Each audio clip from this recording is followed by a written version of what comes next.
There is a town in Outback, New South Wales, where the male life expectancy for Indigenous men sits at 36.7 years. And that number deserves to land before anything else gets said. Not 67, not 57, 36, which is younger than most of the people watching this video right now, in a country that spent most of the 2000s telling itself it was one of the greatest places on earth to live. The town is called Wilcannia, and if you have ever driven the barrier highway and pulled over for fuel, you have already been there. People who know the place well, including some who grew up in the surrounding region, tend to pass around the same piece of informal advice. Keep moving. Don't stop if you can avoid it. That phrase gets treated like a travel tip, but what it actually describes is something far larger, a pattern of economic collapse, population flight, and institutional neglect that is playing out across dozens of Australian communities right now. This video covers 10 of those towns, not to shame them and not to sensationalise what happens there,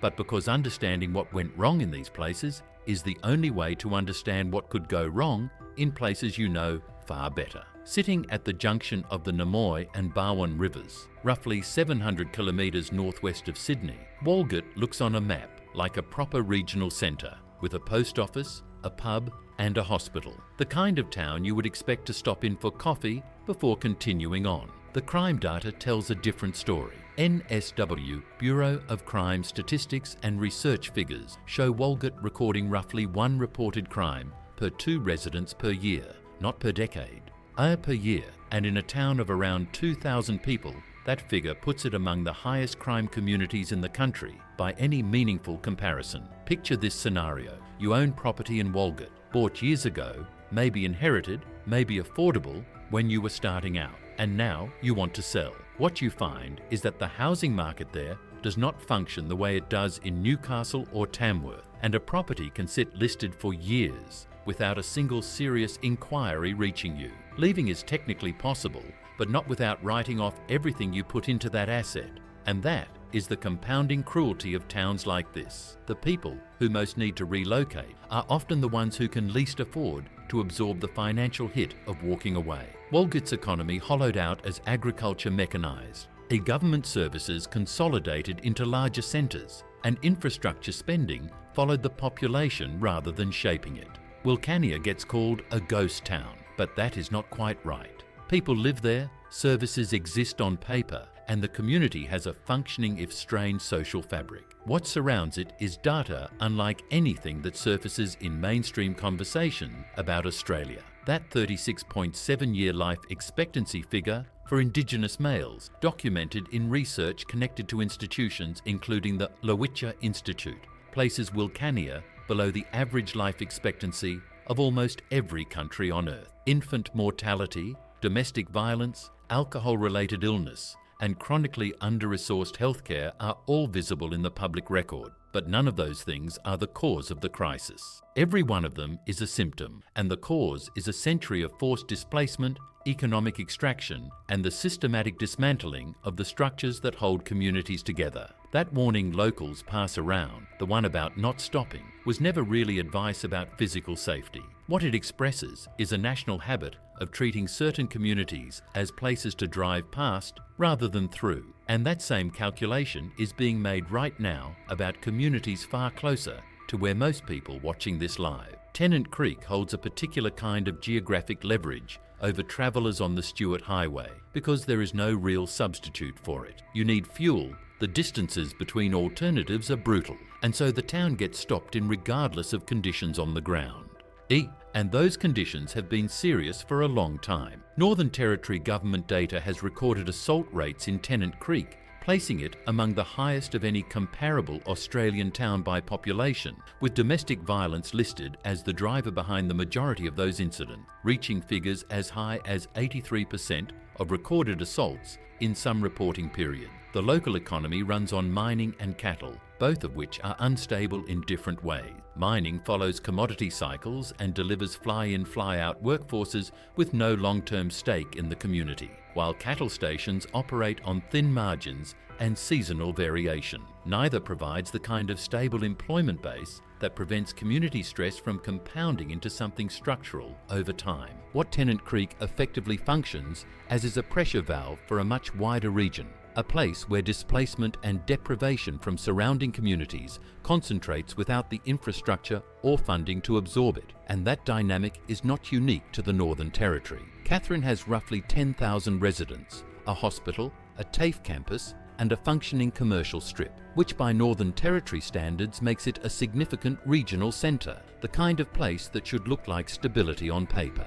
NT crime statistics show Katherine tracking well above national rates on violent crime in recent years, with alcohol and domestic violence strongly linked to the recorded incident, and the assault figures have moved in one direction consistently. A community that was already losing residents and struggling to attract investment finds that each negative data point makes the next round of outward migration easier to justify, which is the dynamic worth understanding about Katherine specifically. Decline accelerates its own conditions. None of that is fixed or inevitable, but once a community starts moving in that direction without a counterweight, the momentum is hard to interrupt. And Katherine has been building that momentum for years without an adequate counterweight in sight. Most Australians know the name. Alice Springs carries genuine international recognition as a tourist landmark, a geographic marker at the centre of the continent, and a gateway to Uluru.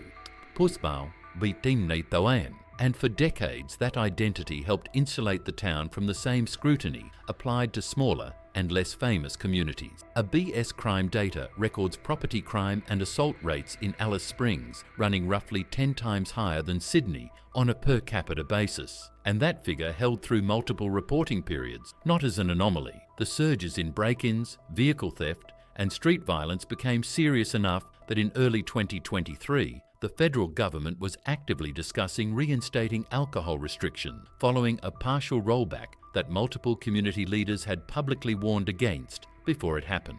What separates Alice Springs from the smaller towns on this list is that the infrastructure exists there, the hospital is funded, the services are in place, and tourism revenue has flowed through the town for decades. Social conditions deteriorated anyway, and that tells you something the funding-only argument cannot explain. Money directed at the wrong targets does not reverse these trends. In Alice Springs, for a long time, it consistently went to the wrong targets. About 360 kilometres south of Kununurra, in the East Kimberley, Halls Creek has roughly 1,500 residents and some tourist traffic passing through toward Punululu National Park. And for extended periods, it has required specifically deployed additional police resources just to maintain basic stability. MUA police data and community health reports document mass brawls, rising family violence figures, and policing interventions that achieve short-term order without addressing the underlying drivers of that violence, which means the cycle restarts. The Kimberley as a region represents one of the most extreme concentrations of disadvantage in the country, compounded by geographic isolation severe enough that the nearest major resource in a crisis is hundreds of kilometres away, and investment that does not arrive cannot be replaced by spillover from a nearby centre, because there is no nearby centre. Halls Creek has been in crisis for long enough that the crisis stopped registering as new, and that normalisation is part of the problem. Kununurra sits near the Ord River Irrigation Area, one of the federal government's flagship agricultural development project, and the town has visible infrastructure, accommodation for resource and agricultural workers, and enough commercial activity to look like a functioning economy at street level. UNWA police crime statistics have placed it consistently in the top tier for violent crime rates in the state, with alcohol-related violence heavily documented across multiple reporting periods, alongside community health reports describing exploitation of young people severe enough to constitute a parallel crisis running underneath the general crime data. The tension that makes Kununurra worth understanding is the one between its economic identity and its social reality. Businesses dependent on tourist revenue have pushed back in various reporting periods against alcohol restriction or policing measures they argue affect their income. And that conflict between short-term economics and long-term community conditions is not specific to the Kimberley. Versions of it are playing out in towns most Australians would find far more familiar. There, around 360 kilometres north of Kalgoorlie in the eastern goldfields, Laverton has a few hundred permanent residents and an economy tied to mining, which means its fortunes are tied to commodity cycles, fly-in, fly-out labour, with no permanent stake in the place, and the politics of resource extraction that has historically prioritised what comes out of the ground over what happens to the people living above it. WA police data referenced in parliamentary inquiries has recorded violent crime rates in Laverton at 687% above the state average during certain periods, and research discussed in those same inquiries estimated that residents faced roughly a 1 in 4 annual probability of becoming a victim of violent crime. 1 in 4 in a single year, and that number is worth sitting with for a moment. In most Australian suburbs, people move through entire lifetimes without direct involvement in a violent incident, and in Laverton, statistical probability has been putting the average resident in that position every 4 years. Established in the early 20th century as a government reserve, Warrabinda was the destination for Aboriginal people from across Queensland, drawn from different language groups and different country, and placed together without consent, without connection to the land they were put on, and under strict government controls over their movement and economic activity. That forced mixing of communities with no shared history, combined with removal from ancestral country and the suppression of the economic and social structures that had held those communities together, Bourke created the conditions that Queensland crime statistics have documented for decades since. Researchers studying Warrabinda have described its crime rate as approaching saturation, a level at which the frequency of incidents begins to undermine the community's capacity to function in basic ways. And that is not a rhetorical description. It describes a measurable feedback loop where normal activities, children outside, people moving around at night, community gatherings, become structured around the threat of violence rather than around ordinary life. The root cause is not geography, and it is not exactly poverty either, though poverty is the most visible layer. The root cause is a set of policy decisions made a century ago that are still producing outcomes in 2024, and that chain of causation is documented, not contested. Bourke appears on this list because it matters for a completely different reason than the towns that came before it.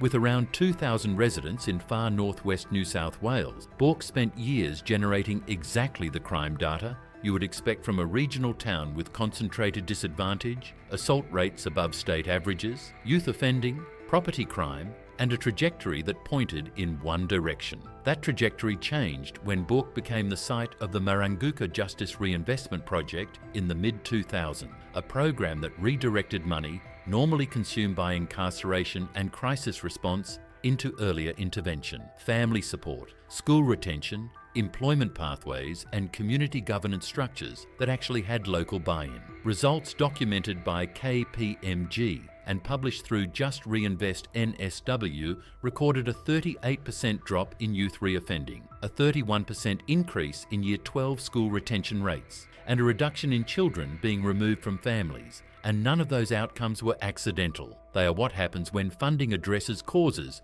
rather than just managing consequences downstream. Bourke did not recover because someone found an exceptional program that cannot be replicated elsewhere. It recovered because, for a sustained period, the decision was made to redirect money being spent on downstream failure toward upstream prevention. And that decision is available to every government looking at every town on this list. It has not been made consistently, but the evidence from Bourke is that it works when it is. If you have followed the full list, here is what to actually watch for in communities you care about. The earliest signal is service consolidation, arriving years before crime statistics move. When a bank closes a branch, a Medicare clinic reduces hours, or school enrolments drop for 2 consecutive years. Those are the leading indicators of the structural decline described in this video, and property values in regional towns have not fully priced them in. ABS census data broken down to statistical area level is publicly available, and a town that has lost population across 2 consecutive census periods with no clear economic catalyst capable of reversing it is carrying vulnerability most market watchers are not accounting for. The third signal is when government response shifts to enforcement only, more police and higher incarceration, without the upstream programs that Bourke demonstrated actually work. That shift marks a community being held at a floor rather than lifted off one, and floors managed without investment tend to drop again, just more slowly. The question that sits at the end of all of this, and one that does not have a comfortable answer, is about political will and what it actually responds to. Australia deployed billions of dollars in COVID support payments across 18 months, and when the political conditions existed to mobilise resources at speed and scale, the machinery was there and it moved. The towns covered in this video have had documented, measurable, publicly available evidence of crisis for decades, not years, and the gap between what governments have known and what they have chosen to do is not a knowledge gap. It is a decision, either made repeatedly, that these communities do not generate enough political consequence to justify the investment required to change their trajectory. That is the uncomfortable thing to sit with at the end of a video like this one. If you want to track how this develops, including what is happening to regional property markets where government investment is actually flowing and which communities are in the early stages of the cycle described here, subscribing keeps that information coming. This story is still developing, and the next chapter involves towns far more people will recognise.